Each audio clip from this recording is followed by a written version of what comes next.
One day ইতিহাসে সবচেয়ে বড় জয়ের কীর্তি করেছেন আফগানিস্তান।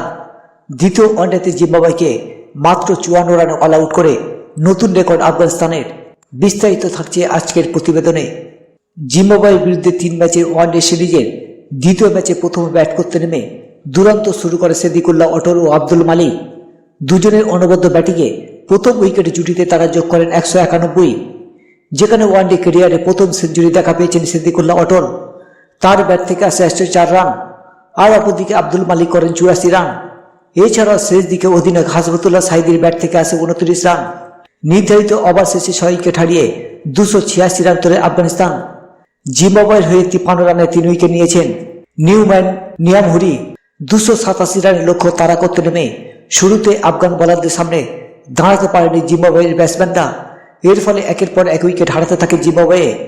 শেষ পর্যন্ত 17.5 ওভারে মাত্র 54 রানে গুটে যায় জিম্বাবুয়ের ইনিংস। জিম্বাবুয়ের হয়ে সর্বোচ্চ 19 রান করেন সিকান্দার রাজা। জিম্বাবুয়েকে 54 রানে গুটিয়ে নিজেদের ওয়ানডে ইতিহাসে সবচেয়ে বড় জয়ের কীর্তি করেছেন আফগানিস্তান।